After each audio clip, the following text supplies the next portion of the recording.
Before we get started, I just want to say thank you to University. The school has obviously been everything and more to me. It's meant so much in my history, and everything that the support staff, current staff did to make this weekend special was truly one of a kind, and it's been a dream come true. So I just want to say thank you and to everybody that came out and support today. Obviously, with the stands that full, obviously there's much more than just what the ceremony was, and we're all excited about the new era of Brent Venables football here at Oklahoma, and I couldn't be more excited and thankful that this weekend was the one that we got to combine all those things together. How cool was it? I want to ask you just, what's it like when you see someone like Dylan Gabriel, I mean the legacy quarterbacks that have played at the school, and you see Dylan transfer like yourself, a lot of transfers and had success. What's it like to see him take the reins, and what advice would you give him? We've talked a little bit.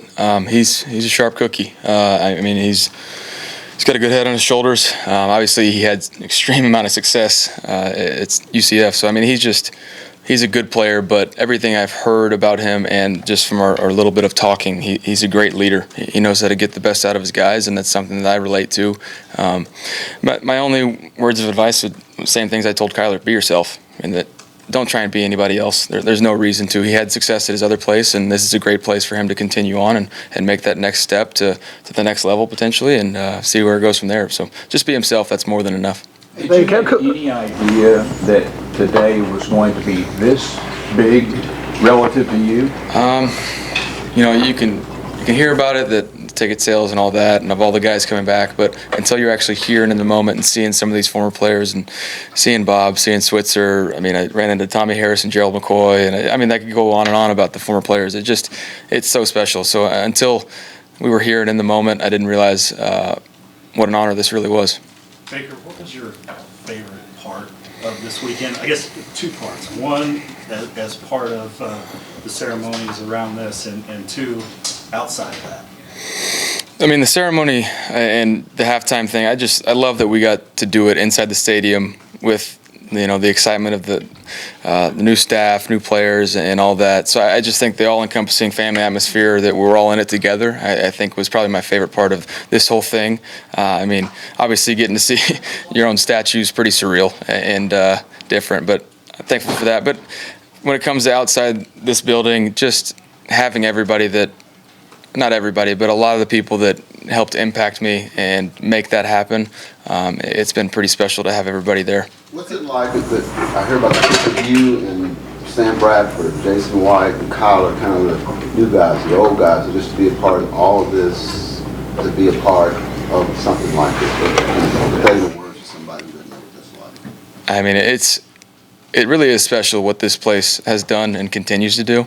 The people that come in here and are able to impact it and leave their own footprint on it. And it's just when you're able to be around a bunch of guys that have been through it, and some of the greatest to ever do it, that's something that until you're in the middle of it, it's indescribable. It's pretty cool.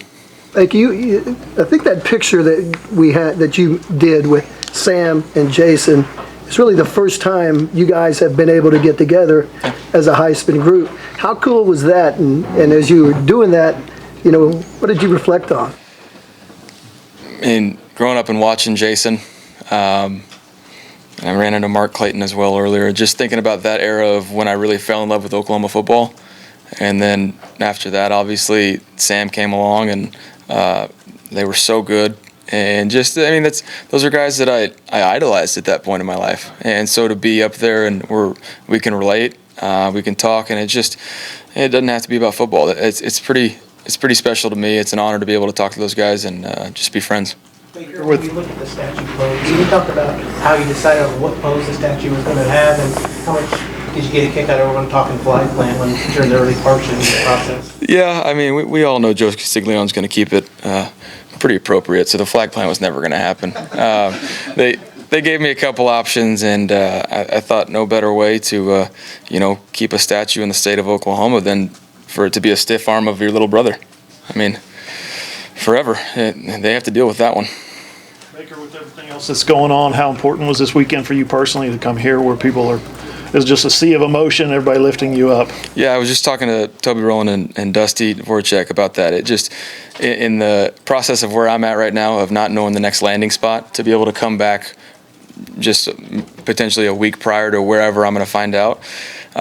It's pretty cool to come back to where this all started, and it's a good reset, being around family, friends, loved ones, to just have that home base, you know, that you always have somewhere to go back to that you can lean on. It's pretty cool. You've made a career basically of being a guy who's fought back with his back against the wall. That's part of the reason you're so beloved around here. How do you draw on those experiences as you go through what you're going through right now? How will that help you going forward? I think obviously there's a lot of ups and downs. That's just life. Everybody at the next level and throughout their careers, they hit a low point, and it's not about that low point. It's how you handle it. I've said that it's never the actual adversity or the challenge. It's what you do with it. It's how you set your mind to it. And it's a familiar. Obviously, I haven't been in this situation before specifically, but it's familiar territory when it comes to mindset and getting back to the basics and realizing what I need to do. And right now, I can control getting healthy, working, and giving everything I have to wherever my next home is. Whenever you ride back here, what was the at what point did you kind of start thinking about, your time here at Oklahoma, and I guess kind of looking back at your career, did you kind of have a reflection period? To be honest with you, no. I mean, I was just trying to enjoy it until came in here and spoke to the team yesterday morning. And they played a little video. They had some stats up. And until then, and being around some of the, Coach Gundy, Beanbo, and I mean, there's so many former players on staff now and around, which is, I think that's really special of what Coach Venables is doing. So until it was really in the midst of that, I wasn't really reflecting. I was just trying to enjoy it. But it's been pretty special the last 2 days. Baker, it was only like 30 minutes with Front Venables, but what were your first impressions? I mean, I was ready to run through a wall for him. I mean, I would have loved to have played for him, and I mean, not that I had some bad coaches by any means, but he just gets you fired up. We talked for 30 minutes, and we didn't even talk about football once. And he talks about building character, building the foundation for what he's trying to build this place. And, this transition period when the conference change does happen, of being strong all in together and just developing young men and caring about them off the field, because they'll fight for them on the field when that happens. I know you were on the outside of everything that happened after Lincoln left. Were you surprised, I don't know, by either the spirit or the, just the exuberance of the fan base that you found out when you got back here, like they've survived that? I think it caught everybody off guard. I mean, I was in a hotel. We were about to go to a game. I was eating my pregame meal, and when I found out, I was pretty surprised. But, I mean, when you get caught off guard like that, emotions run high. I mean, obviously, I was talking to Lincoln earlier. He's somebody that, for my legacy here, was a huge part of it, and I'll never say otherwise. I think it's going to be a great transition for both schools, to be honest with you. I think change is good for Lincoln to go out there. Him and Caitlin, Sloan, Stella, I mean, they're special people to me. They're close to me. But it's good to see Coach Venables back and to see that fire. It's good to see Schmitty back. And it's just, I was caught off guard, but, that guy put in some time here, and we had some good years when he was here as well. But it's time to move on, time to move forward, and I'm really excited about this next chapter of what Oklahoma football is going to be. Was it fun for you to kind of watch Bob take over the team in the bowl game and kind of be a big part of that transition, and that he's still a big central part of this program? Yeah, he seems extremely happy that he's not nearly as stressed anymore. But for him to be that transition period to help hold this place together when I think everybody thought the world was burning down, that's no better person than Bob Stoops to be able to do that. And that takes a special person to come in, not make it about him, but about the bowl game, the transition. He obviously has been around Brent before. And to make that as smooth as possible to where there's no bumps in the road, and we're continuing to look forward and get better. But Joe C. told me he called him and Bob was on the golf course. He goes, yeah, I can come. He goes, well, we have a team meeting in an hour. All right, I'll go change. Like that's just Coach Stoops for you. So no better person to do it than him. You talked about you were, getting to talk to Coach Venables for about 30 minutes or so. You also were around the program when you were younger, going to games and stuff like that. Can you remember the first time you met Coach Venables during his first tenure? We actually did not meet when I was younger, when he was coaching here. But we met in passing at some of the award shows and stuff while I was playing. And obviously, we all know the story of 2015 Orange Bowl against Clemson. I'll forgive him now that he's on our side. But, I mean, he's authentic. He practices what he preaches, and he lives it. He doesn't just say it, he lives it. Baker, you started an incredible quarterback tradition in recent years, one after another. How proud of you are that the level of quarterbacking didn't fall off, and how do you feel it'll go going forward with a change in regime and a new quarterback? I mean, this place has never had bad quarterbacks. There's been a ton of great ones. To be up there on stage with Jason, Sam, Kyler. I mean, this place has had a legacy of quarterbacks that it's never been about one guy, and it never will be. So, and that's the part of Dylan that I think he truly grasps. He's in a place where expectations are high, but he can be the best version of himself. And this place is going to skyrocket with Venables coming back, bringing that passion, and so that's only going to bring in better guys, more hungry guys, and that tradition is going to continue. We're going to continue to have players that care about the program and continue to give back to it and want to win more than anything. Baker, when you were in Dylan's position and you first seized the reins here, did you know right away what a big deal it was in terms of responsibility? Well, that was, I think during that process, even the year I sat out, I learned a lot about the responsibility and just the honor it was to play quarterback here when Coach Heupel was still here. Obviously, the last guy to win a national championship for the school knew all about it, and so I learned that then. And but it just continued to.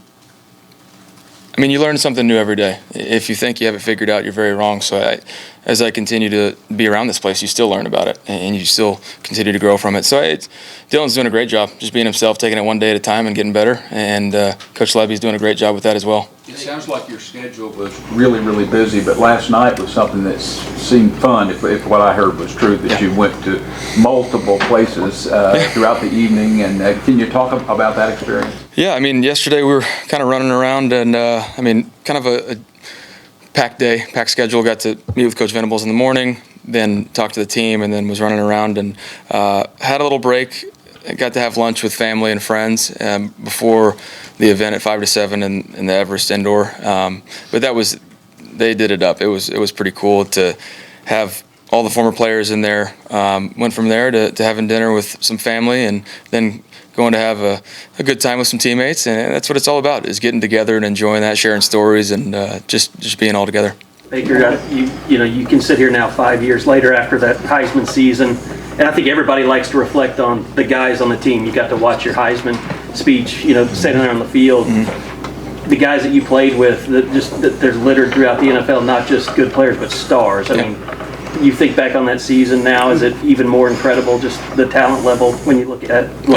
Yeah, it's unbelievable to think about the guys that I was surrounded with. I mean, that's why it's an individual award, but I mean, I was pretty blessed to have those guys around me. I mean, out in the hallway, you got Kyler Murray, who's pushing me to be as competitive as I can be in the quarterback room, and then you got CeeDee Lamb and Marquise Brown. You got Mark Andrews. Those guys are pretty good. And then you talk about the guys up front. Pretty much all of them are in the NFL. So, and not even to mention the running backs. So I mean, I was surrounded by talent. But it wasn't just talent. They were great guys that wanted to win, and we pushed each other. That was the special part about it. Baker, they showed all those highlights, and as you're watching those, did it bring back memories, or do you think about those every once in a while? We shared some stories last night, but definitely there's clips and stuff that will spark little memories and good times. You think about the plays and the critical situations of games and the energy levels and what it meant to swing momentum, and it's fun. This whole process has just been a blast. Baker, the reason you're here is just the Heisman. I want to ask you something about the night when you came back from New York. Is it true that you packed the Heisman into an Uber? Oh, yeah, Castiglione told that story last night. They were like kind of shocked that I did it, but also they were like, well, we can't convince him otherwise. We were pretty high up in the sky, and he goes, "You got a ride?" And I was like, "I think so. Yeah, I got one set up." I'm like, "No, we can take you." I was like, "No."